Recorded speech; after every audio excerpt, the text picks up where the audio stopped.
Shalom, selamat datang di Kava Ministry. Bagaimana kabar Anda? Kava Ministry selalu berharap Anda dapat menjalani kehidupan dengan penuh sukacita dan damai sejahtera.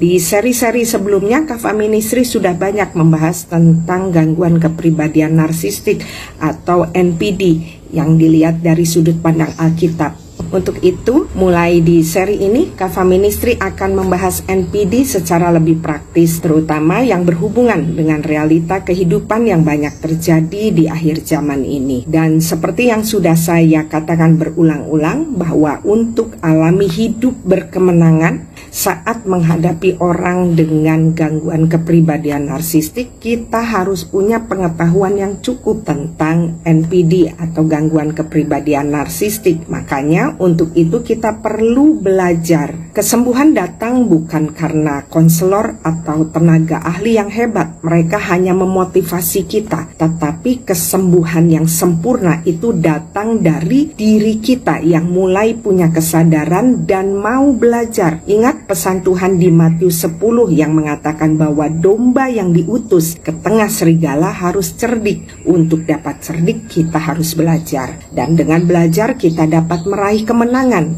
yaitu yang berupa kembalinya kedamaian dalam hidup, kembalinya keberanian untuk menyatakan kebenaran, dan punya kebebasan untuk menjadi diri sendiri. Dan saat kita kembali menjadi diri sendiri, maka ini yang membuat seseorang dapat berjalan dalam destiny yang Tuhan sudah tentukan. Oke, tanpa berlama-lama, di seri NPD yang ke-14, Kava Ministry akan membahas tentang topik narcissist family atau keluarga narsistik. Untuk itu, kita akan melihat apa yang dimaksud dengan narcissistic family atau keluarga narsistik. Keluarga narsistik atau narcissistic family adalah keluarga yang dimana satu atau lebih dari anggota keluarganya menunjukkan sifat atau perilaku gangguan kepribadian narsistik. Ingat, kita sudah belajar ciri gangguan kepribadian narsistik atau NPD. Di antaranya adalah rasa mementingkan diri yang berlebihan. Kemudian yang kedua adalah rasa berhak, kurangnya empati, kebutuhan akan kekaguman yang berlebihan, dan kecenderungan untuk memanipulatif dan mengeksploitasi orang lain demi keuntungan pribadi. Saya garis bawahi yang terakhir, yaitu tentang kecenderungan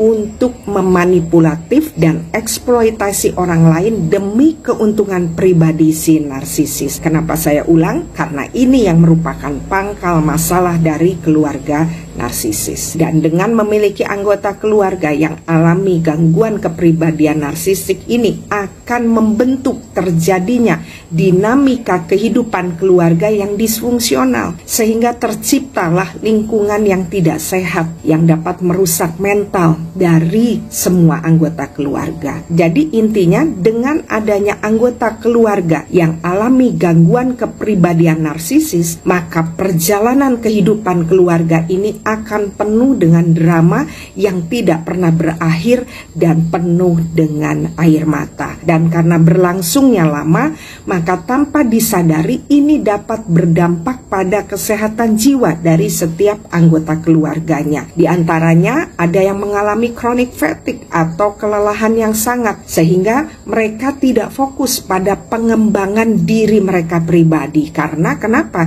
Setiap hari mereka harus berhadapan dengan drama yang muncul di dalam keluarga. Beberapa ada juga alami gangguan mental berupa ansietas atau kecemasan, bisa berupa panic attack, ada juga PTSD yaitu post traumatic stress disorder, bahkan ada yang mengalami depresi. Dan biasanya seseorang baru dapat menyadari bahwa dia ada dalam keluarga narsistik setelah mereka hidup bersama selama bertahun-tahun, bahkan berpuluh-puluh tahun. Kenapa ini bisa terjadi? Salah satunya adalah karena kurangnya pemahaman dan pengetahuan tentang kesehatan mental, terutama tentang yang namanya gangguan kepribadian narsistik atau NPD. Sehingga mereka tidak memahami bahwa apa yang dialaminya selama ini adalah sesuatu yang tidak wajar atau tidak normal. Dan bahkan mereka menganggap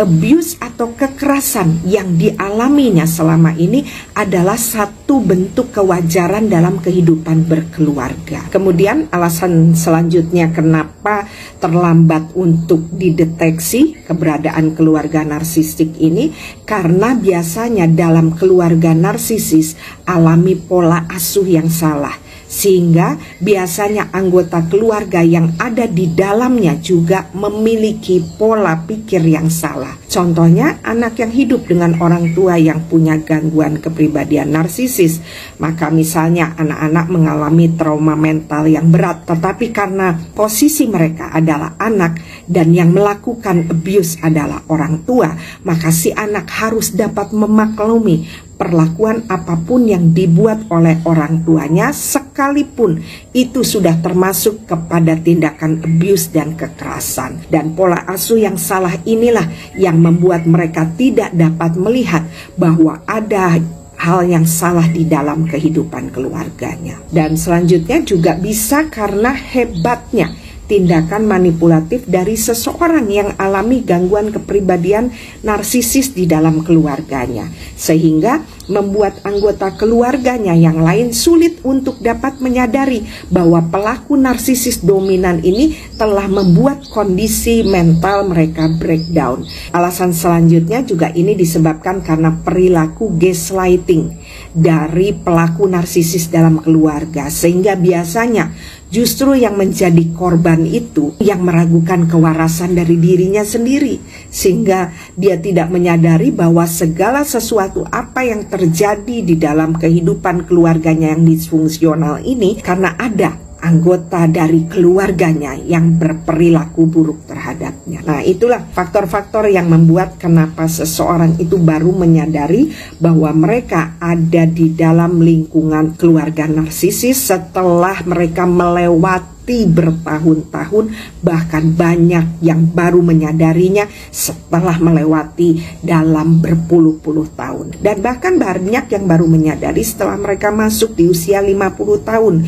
Itu pun tidak langsung ditemukannya. Jadi mereka datang ke tenaga ahli biasanya bukan karena mereka katakan saya dulu hidup dari keluarga disfungsional, bukan. Tetapi mereka datang karena kondisi keluarga atau kondisi pernikahan mereka saat ini. Misalnya saat mereka sudah masuk dalam kehidupan pernikahan dan ternyata mereka ini punya pasangannya juga yang punya gangguan kepribadian narsistik atau NPD, dan mereka mengalami mental abuse atau kekerasan.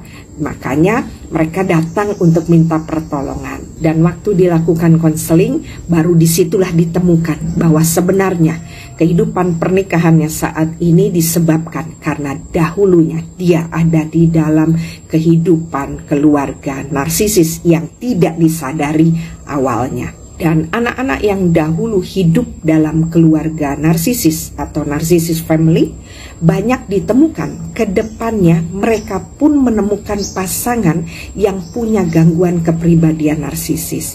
Makanya perlunya untuk juga menelusuri keberadaan keluarga dari seseorang.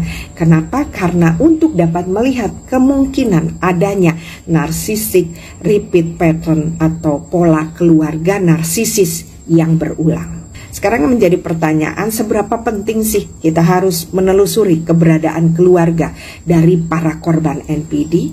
Bukankah cukup atasi masalah gangguan kejiwaannya saja? Oke, saya coba jawab ya. Menghadapi korban yang hidup dengan orang NPD itu kompleks. Makanya perlu penanganan yang serius. Salah satunya dengan melihat keberadaan keluarga mereka di masa kecil. Dan itu sangat membantu, khususnya juga untuk para konselor. Dengan memahami latar belakang keluarganya, maka kita dapat memahami keberadaan korban jauh lebih luas. Dan juga dapat melihat sejauh apa dampak yang ada pada korban. Sehingga ini semua akan membuat pemulihannya lebih baik. Dan juga selain untuk konselor, terutama pastinya dengan melihat keberadaan keluarga masa kecilnya, itu sangat berguna untuk proses pemulihan dari korban itu sendiri. Dan apabila didapat dia ada dalam pola asuh keluarga narsisis, maka korban diajak untuk perlahan dapat melihat dan memahami tentang narsisis repeat pattern yang ada dalam keluarganya. Dan dengan paham semua ini akan memudahkan korban untuk dapat benar-benar yakin mau keluar dari narsisis repeat pattern ini atau pola narsisis yang berulang, yang sudah bertahun-tahun ada dalam kehidupannya. Dan sebenarnya juga kalau kita lihat sudah berdampak pada kesehatan mental seseorang, bahkan beberapa juga ditemukan selain mental sudah berdampak pada kesehatan fisik mereka. Makanya tidak jarang ditemukan mereka juga mengalami sakit penyakit yang kalau kita telusuri sebenarnya dari keadaan mental yang tertekan selama hidup di dalam keluarga narsisis. Selanjutnya, dengan menelusuri keberadaan dari narcissistic family itu, kita dapat membantu korban untuk mengidentifikasi pola perilaku spesifik yang ada di dalam keluarganya. Jadi dia dapat memahami anggota keluarganya yang memang punya gangguan kepribadian narsistik, dan dia mulai melihat dengan lebih jelas apa yang terjadi di dalam kehidupannya. Dan ini semua dapat membantu korban untuk dapat memahami apa yang dialaminya saat ini. Dan dengan kita membawa dia untuk melihat keberadaan keluarganya, ini juga dapat memampukan dia nantinya untuk memaafkan akan masa lalunya. Serta memampukan korban juga untuk dapat mengidentifikasi pola serupa dalam hubungannya saat ini. Jadi tadi kan kita sudah belajar ya bahwa orang itu biasanya datang karena kebutuhannya untuk memperbaiki keberadaannya di pernikahan saat ini. Tetapi dengan kita menelusuri keberadaan keluarganya di masa lalu, maka dari situ apabila ditemukan ada pola yang sama dan berulang yang kita kenal tadi dengan narcissist repeat pattern, maka dia dapat belajar untuk apa yang dialaminya dahulu itu dia tidak akan lakukan lagi di masa kini karena dia sudah punya pengertian tentang ini. Makanya ini semua membuat korban punya keberanian untuk memutuskan rantai dari pola narsisis yang berulang yang dialaminya saat ini, sehingga benar-benar dia dan anak-anaknya tidak akan masuk kembali ke pola yang sama dengan apa yang pernah dialaminya di masa lalu. Hidup dalam keluarga narsisis sebenarnya tanpa disadari dalam pertumbuhan dan perkembangan jiwa dari korban itu biasanya mengalami banyak luka batin.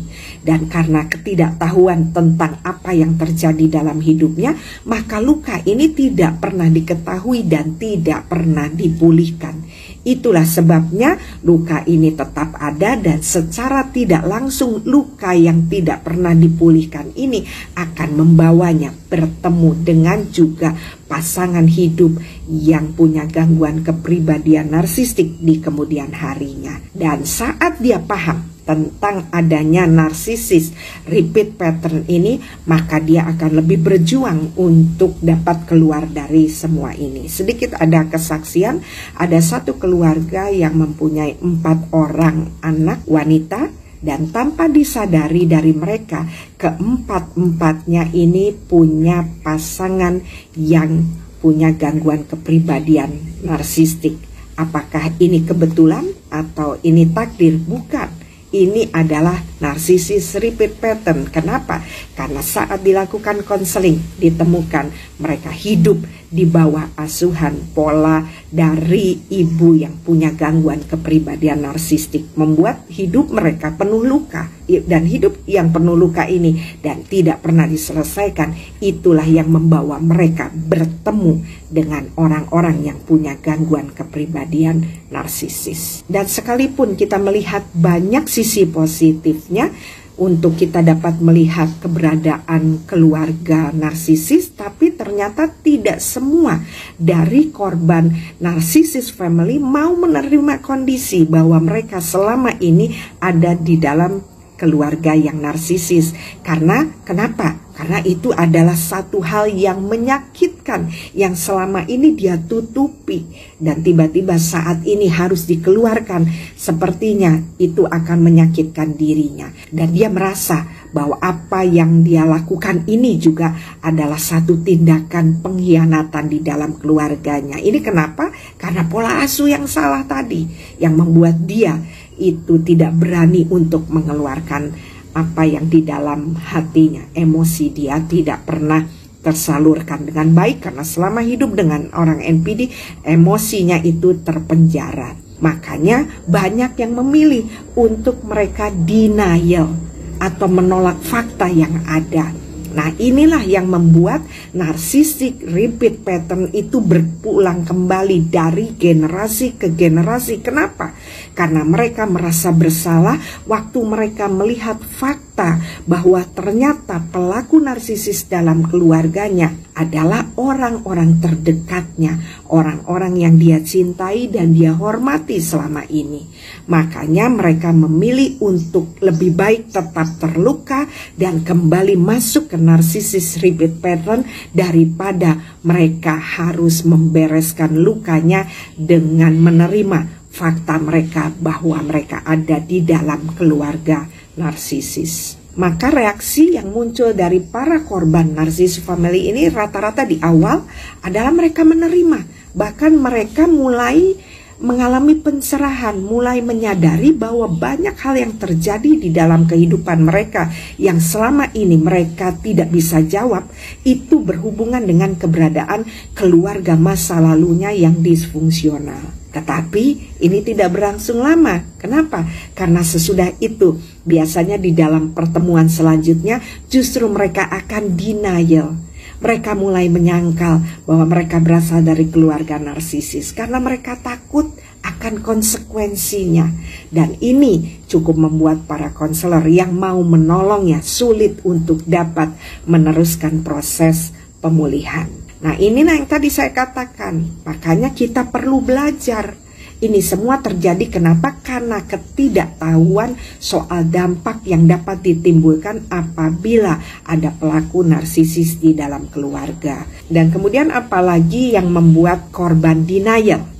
Sekali lagi karena pola asuh yang salah dalam keluarga narsisis yang sudah membentuk pola pikir yang salah dalam kehidupan mereka, maka mereka menjadi orang yang terpenjara secara emosional. Mereka tidak berani menyatakan emosi mereka dengan jujur karena takut menyinggung atau menyakiti pelaku narsisis di dalam keluarganya. Bahkan karena mereka sering alami gaslighting dari si pelaku narsisis, maka sekalipun keadaan mereka sudah sangat lemah baik secara fisik dan mental, tetapi korban selalu punya rasa bersalah saat mau membicarakan apa yang dilakukan oleh pelaku narsisis dalam keluarganya. Kenapa? Sekali lagi, karena pelaku narsisisnya adalah orang-orang terdekatnya selama ini. Jadi bisa saja itu adalah papanya, mamanya, suaminya, atau istrinya, adiknya, atau kakaknya, atau omanya, opanya, tantenya, omnya, orang-orang yang ada di sekitarnya. Jadi pelaku narsisis di keluarga adalah orang-orang terdekat yang sebenarnya sangat dikasihi dan dihormati. Makanya mereka memilih untuk denial. Dan selanjutnya mereka akan lebih memilih untuk lebih baik tetap ada di narcissistic repeat pattern ini daripada harus melawan atau keluar dari pola ini.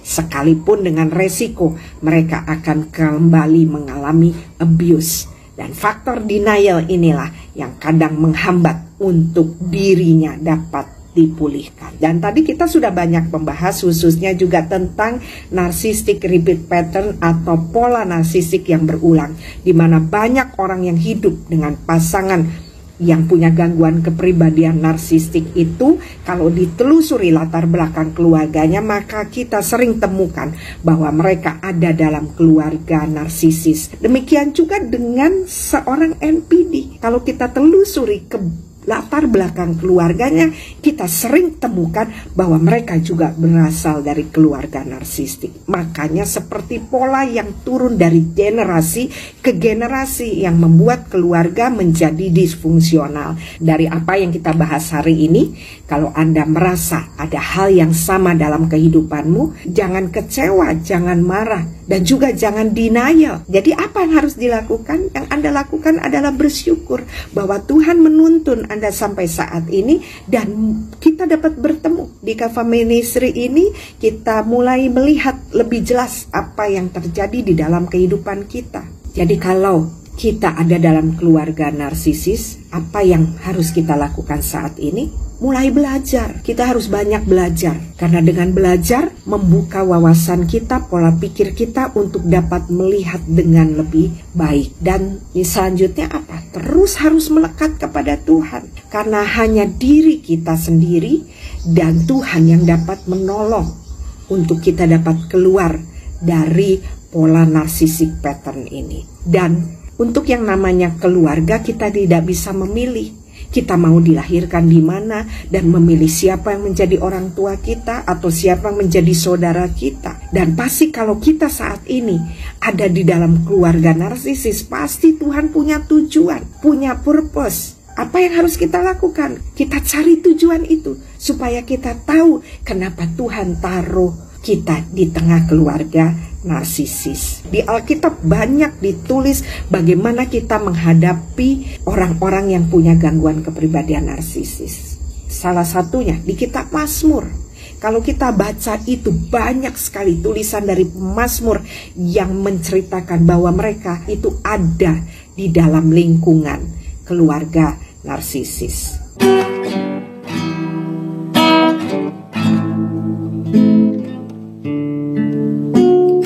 Dan di akhir, saya mengajak kita semua untuk sama-sama datang kepada Tuhan. Ingat, kita punya janji Tuhan di Mazmur 91 ayat 14 sampai 16. Saya bacakan ya. Sungguh hatinya melekat kepadaku, maka aku akan meluputkannya. Aku akan membentenginya sebab ia mengenal namaku.